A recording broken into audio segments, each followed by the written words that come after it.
Cyril Ferraud, la star du paysage audiovisuel français, a accordé un entretien aux journalistes de Télé 2 Semaines. Comme d'habitude, l'animateur de Slam est plutôt discret sur sa vie privée. Mais cette fois-ci il a fait une exception à la règle et il a bien voulu dévoiler quelques-uns de ses secrets et projets de vie. On vous les partage à notre tour. Cyril Ferraud a toujours souhaité travailler à la télévision. En effet, il est passionné par les jeux télévisés dès sa plus tendre enfance. Quand il était encore collégien, il a même écrit une pièce de théâtre qui parodiait des émissions phares de télévision, comme Question pour un champion et Loto.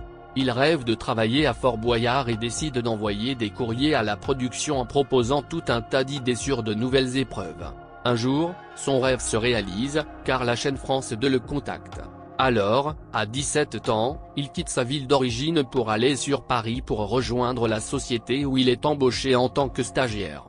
Cyril Ferraud a réussi à se créer une place dans ce monde, car depuis 2009, il anime Loto et Slam sur la chaîne France 3. Il est très motivé, apporte de la joie de vivre, alors ce n'est pas pour rien que ces deux émissions cartonnent. En 2011, il a eu la chance d'aller à Fort Boyard, non pas pour inventer des épreuves, mais pour participer cette fois-ci. On peut dire que la boucle est bouclée. Plus récemment, il a été chroniqueur dans l'émission Le Grand Direct avec Jean-Marc Morandini sur Europe 1. Quels sont ses projets à présent? On vous raconte. Pour information, à partir du 20 juin 2022, Cyril Ferraud va prendre les commandes d'une émission inédite.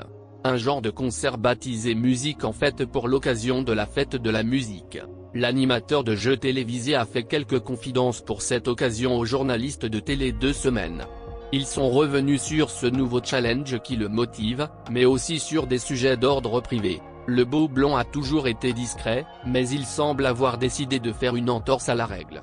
Par exemple, en janvier 2021, il était déterminé à ne plus donner d'indices et avouait la chose suivante aux journalistes de 100% Programme Télévision: je n'en parlerai plus.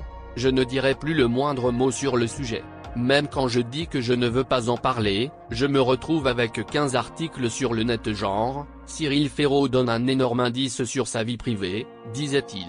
Pourtant, Cyril Ferraud a raconté la première fois qu'il a embrassé quelqu'un. Le premier bisou, c'était sur Pour que tu m'aimes encore de Céline Dion, au cours d'une boum avec mon amoureuse d'enfance.